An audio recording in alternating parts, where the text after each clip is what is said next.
Alrighty. G'day everybody, Steve here, and I hope you are well.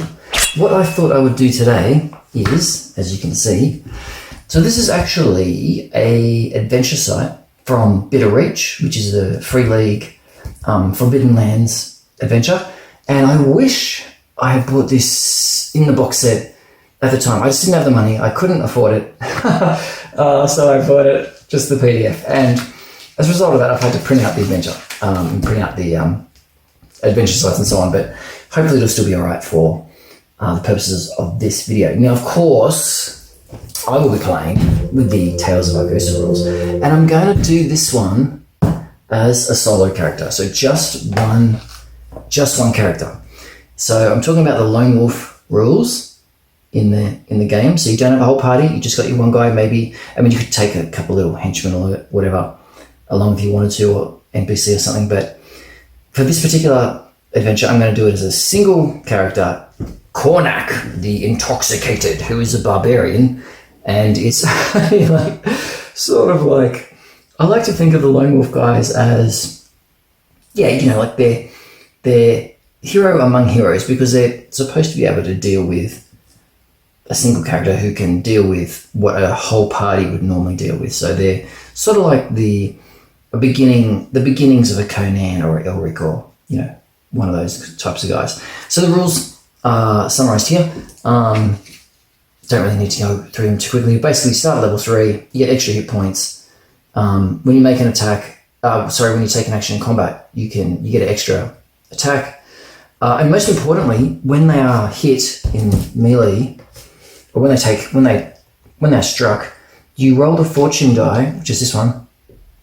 And if you get a sun, the attack is parried, evaded, or negated. And if you roll a skull, you automatically cause damage to your enemy. So this is actually really important when they're facing multiple opponents or very powerful opponents, this ability to negate blows or inflict auto damage. Yeah, and there's a few other rules about if you reduce to 0, you still get death save, even if no one's around to help you. And you make 3 willpower checks instead of 2 when you're doing short rests. Oh yes, this is also important. When you face 5 or more enemies, you halve their number. So that's really important, just because the action economy gets out of hand if you face too many foes at once. Hexploration, yeah, that won't matter. Okay, and that's basically Lone Wolf rules. So here's our guy, Cornac, the Intoxicated. Let's have a look. So, as I was saying, Barbarian starts at level 3 because he's a Lone Wolf. His stats are pretty reasonable. Remember that in Tales of Argosa, every level you get to add +1 to an attribute. So I think his willpower, or one of these started out as 7 anyway. I bumped it up to 9 by 3rd level. His hit points are quite high because Lone Wolves get that extra 25 plus class bonus instead of Constitution plus class bonus. So he's getting 25 plus 2 per level, so that's why he's got 31. 4 rerolls because he's a human, luck 12, death save 12 because of his con, which is a +2 bonus. Yep, he's got a very handy great axe, which is a cold iron weapon, so he can hit those ghosts and spectres if we encounter any of those. He's got a bow, light axe, dagger, and so on, other bits and pieces. In terms of his skills, yeah, nothing too surprising, I don't think, for a barbarian in there. Ferocious Rage, the barbarian ability, gets 3 uses of that. And these are the different things that he can do. And because he's 3rd level, he gets advantage on his wilderness law checks. And if he's surprised, he can make a con check to negate it. It's another barbarian ability. And this last one is actually, it's one of the unique features. At 3rd level, you get a unique feature, which I encourage people to just make up their own. That's the most fun way to do it, but he took Charm Life. So when making luck rolls, if you roll a 1 to 3, your luck is not reduced. So he's got that as his 3rd level unique feature. Yeah, that's basically Karnak. So yeah, I did roll him up using the normal character creation rules. Rebellious Wanderer, overly fond of drink, because I rolled up he's an alcoholic. And he has a birthmark on his face. So without his helmet, he's easily identifiable, but that probably is not going to matter for the purposes of this adventure. Because, looking at Bleakness Keep, so, oh, that's right, the way I do these published adventures is I basically, the way I like to do it is I need to read as much of the adventure as you need to. So you don't read the overviews, the GM overview, anything like that. Just find the hook, figure out where the site is, and get your PC in there. So for this one, and these Forbidden Lands adventures are actually pretty good for this because funnily enough, the kind of read out loud text actually works really well when you're playing solo, because it separates, what you can see and then what happens if you interact with it later. So although I personally, in my adventures, prefer not to do it this way, I don't really like the readout text boxes, but for solo, it actually works pretty well. So what I've done, I've just gone to the legend to figure out what's going on. Right, what do you know so far? So deep in a forgotten valley rests Namtarel, trusted headsman of the Winter King. The Prince of Death was the cruelest of the princes who served Ferenblord, and he was hated by all whose kin had been enslaved by the Winter Elves. Okay. Namtarel fell to the blades of Red Runners, but was saved by the Winter King. A black fortress in Namtarel's resting place, but it is not his grave. Oh, well, that's interesting. The king's headsman was laid to rest deep in his own keep, and there he would slumber until Ferenblord discovered the magical rituals that would return life to the prince. Oh, well, that doesn't sound good. Some kind of necromancy. The dead elves. This actually reminds me of Argosa, because in Argosa the elves have been extinct for generations.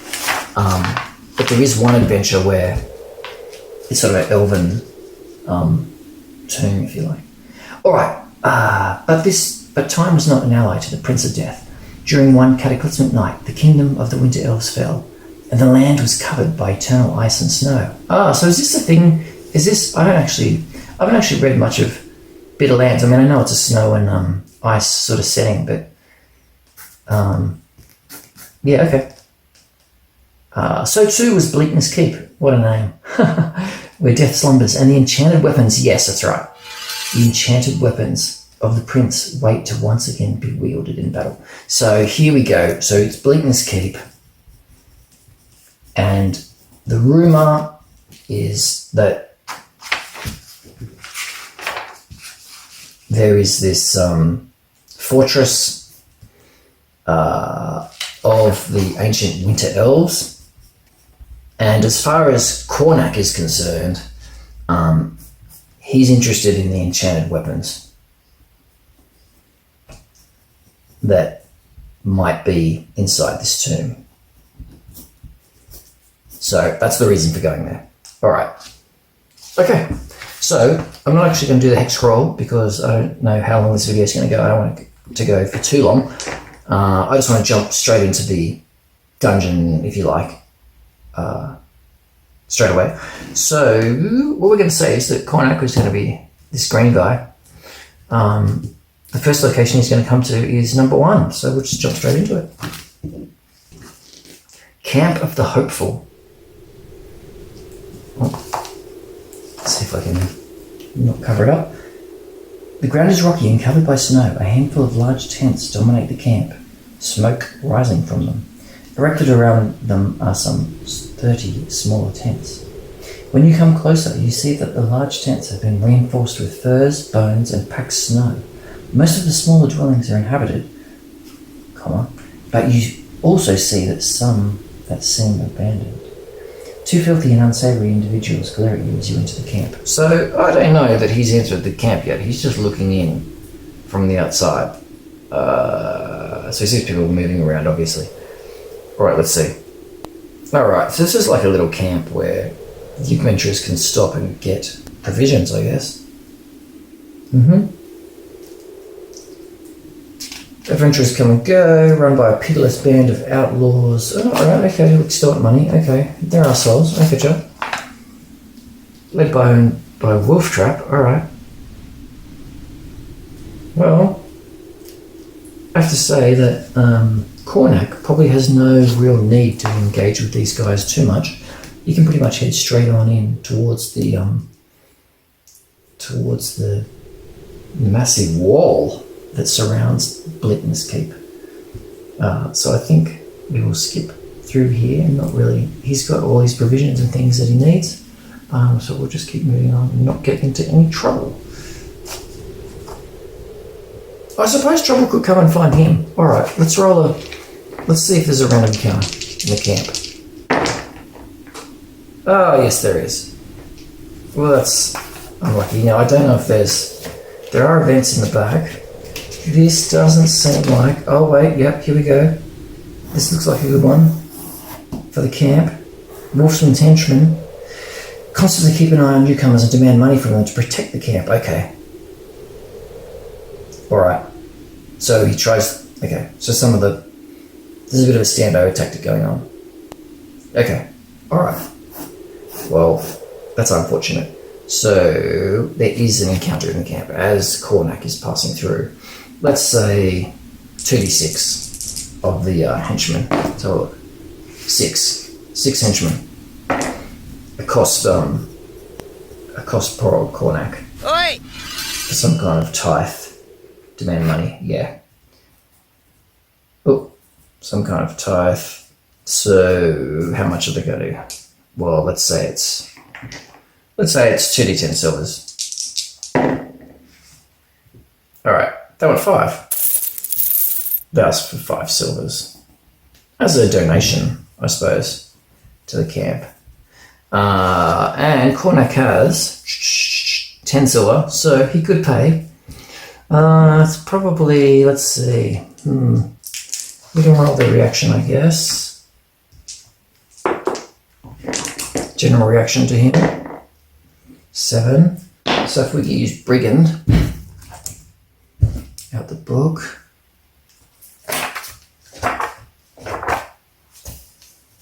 Bandit, let's use that.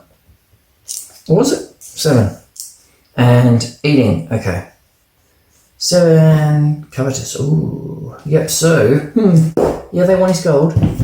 So, or his silver, I should say. 5 silvers, that's really, he's got 10, he can afford it. So I think at this stage he's just going to pay the silver. Yep. So he pays, and they let him pass by. Because it's not worth getting to brawl with the bandits at this stage. Okay, so he moves on through. Now, what do we got? Area 2. Oh yeah, so I must apologise for my scrolling on here. The big maps didn't come with the locations numbered like in the book, so I had to handwrite them on there. Okay, so next is Area 2.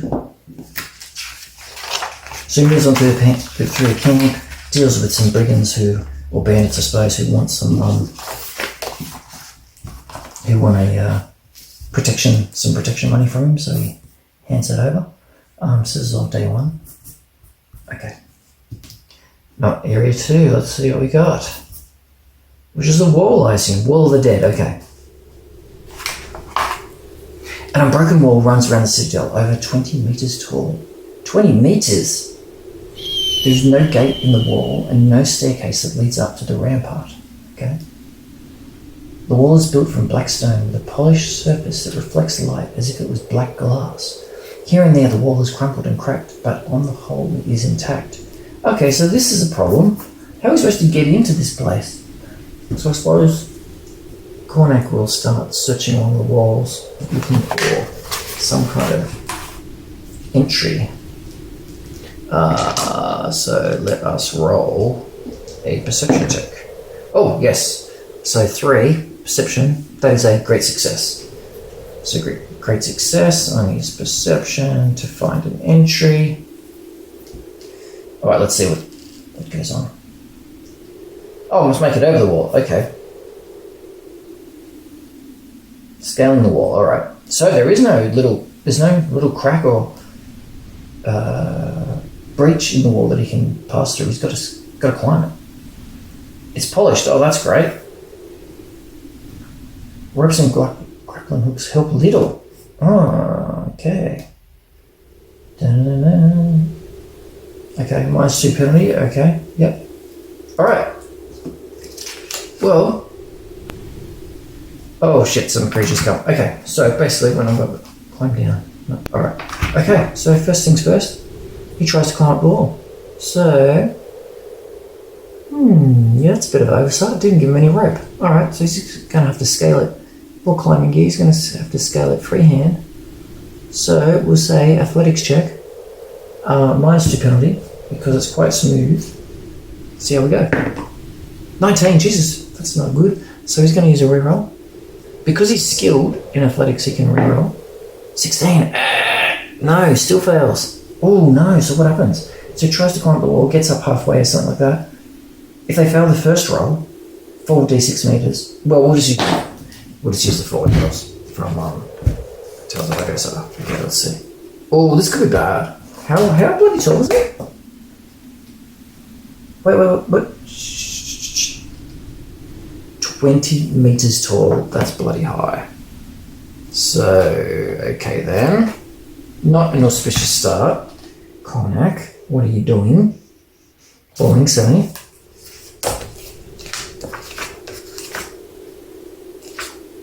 Alright, falling. Up to close range. 36 damage and 1d12 blood trauma. Not disable acrobatics. So does he have yeah, okay, let's say. He's within close range when he first... he tries to clamber up there. He's got his battle axe over his back. But unfortunately, there's, the handholds are not good. It is, after all, bloody a polished surface, so it reflects light like a mirror. So it's quite difficult to climb, and he screws it up, drops... we'll say it's close range. 3d6 damage and 1d12 blunt trauma. Luck dex save. Now he does not... does he have acrobatics? Yes, he does. So if he's trained, he can negate the trauma roll. Okay, so we're going to try and do that. Oh my god. Acrobatics, dex, no, that would be 12. He will use a reroll. Yes, okay. So he doesn't suffer the trauma. He does suffer 3d6 damage. Right. Okay. What's that? 10 damage. Oof. Oof. Okay. He's down to 21. Lands on his ass. Massively bruised. Wind knocked out of him. Drops from the tower and takes 10 damage. The tower, sorry. You know what this is reminding me of? It's reminding me of the Tower of the Elephant in Conan, where he has to scale the, I think he scales the tower at one point. Anyway, and it's sort of a polished surface or something like that. But, alas, 10 damage on his ass. At least he didn't suffer the blunt trauma. Alright, now. So I guess he's going to have another crack at it. And this is what we're like once you get up there. Okay. So, alright. Second try, my friends. Oh, Jesus Christ. Got to use another reroll. Come on, Cornac. Look, come on. 14. Yes, with the -2, he just makes it. Jesus Christ. Alright, he scales the wall. Finally. Not very Conan-like, but he manages to just make it up there. It's very precarious. Alright, and he gets to the ramparts. And what happens at the top? 3 meters across, okay. On the inside, slopes a little towards the nuclear, okay. After one round, a flock of stone ravens, oh shit. Detach from the wall surface, they immediately attack and attempt to drive those standing on the rampart off the edge. Oh, and a strong wind. Excellent. Okay. Right. You gotta make some kind of check to not fall off.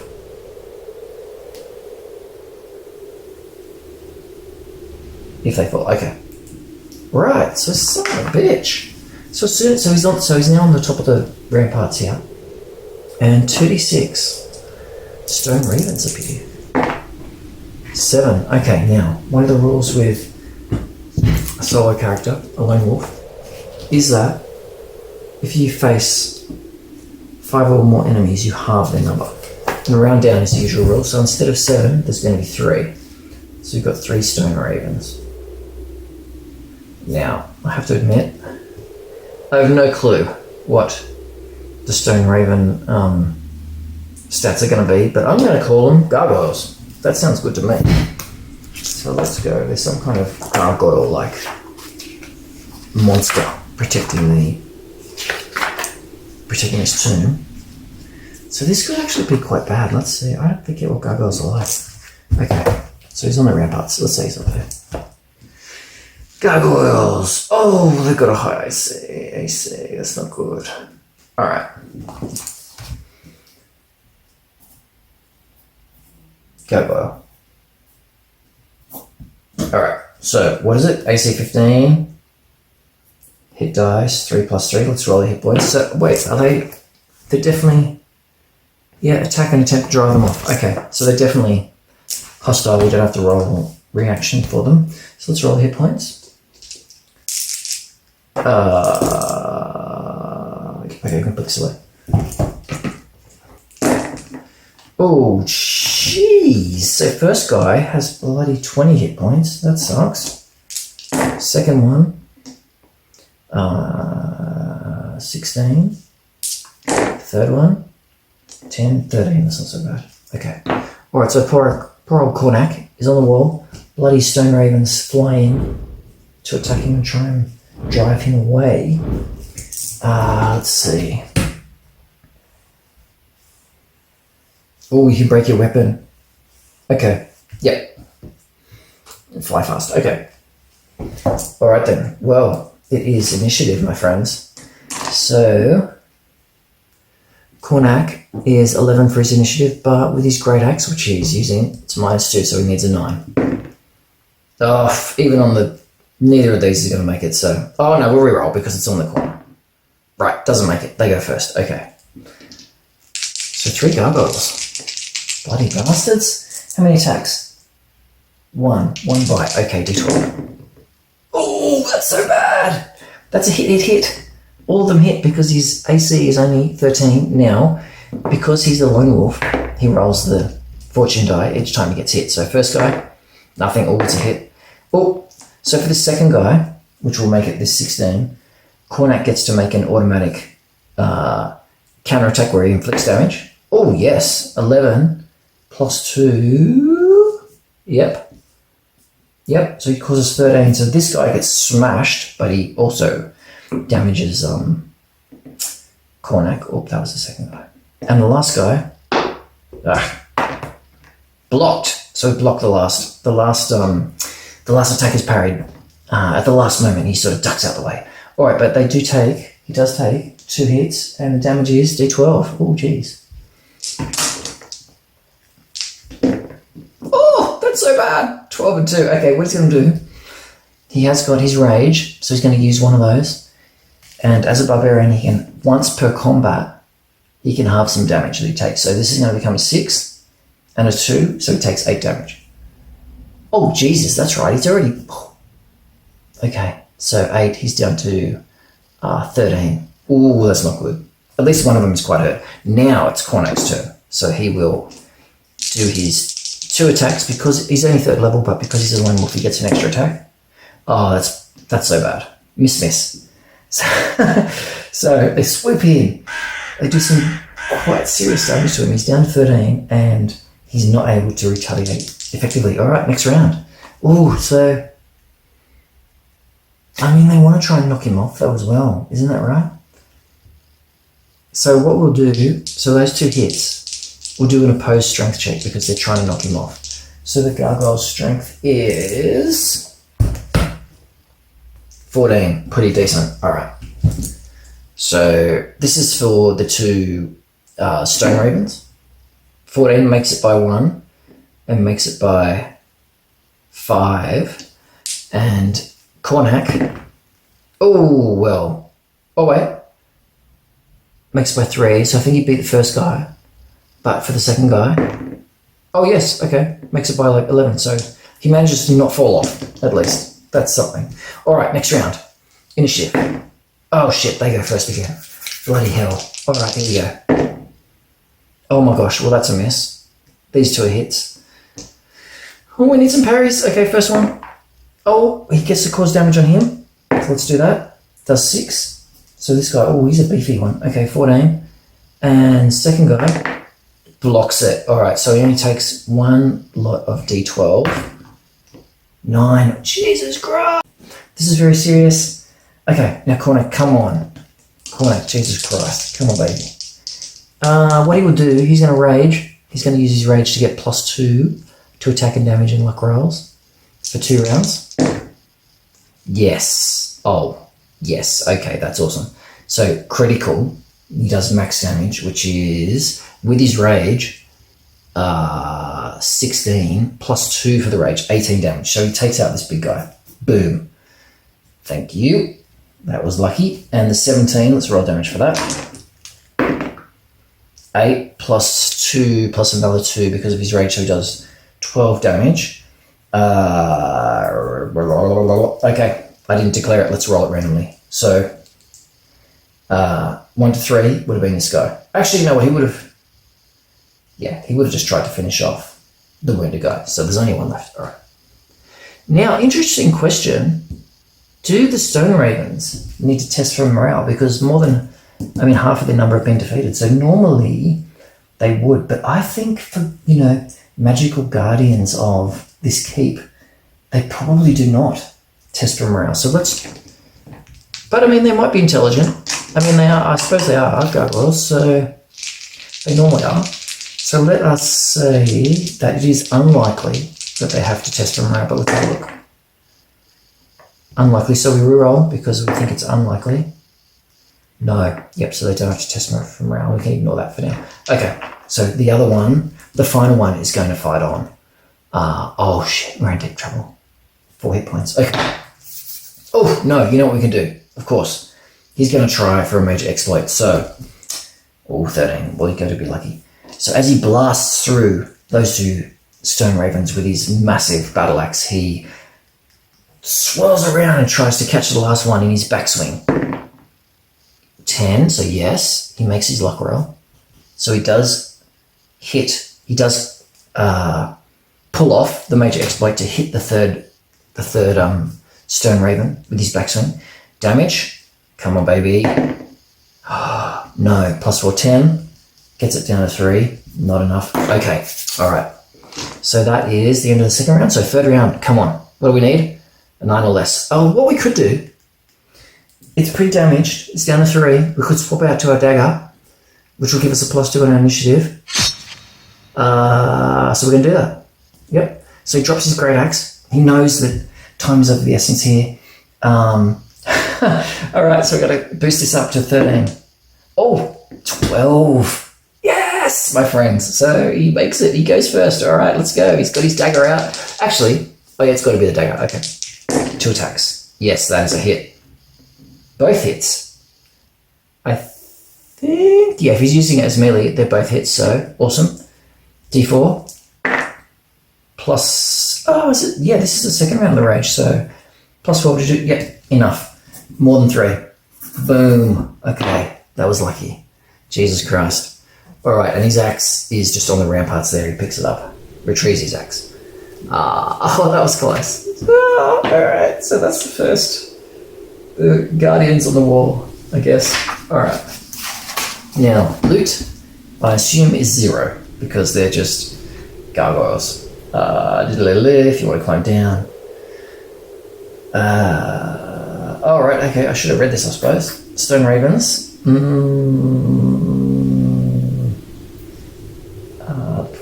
So they've been here for millennia performing their duties. Okay. Yep. Nothing about loot in there, so we don't have to worry. Okay. So basically he's got to climb down into area 3. Alright. But before he does that, he takes a short rest. So now short rests in there we go. You normally roll 2 willpower checks, but because he's a lone wolf, he rolls 3.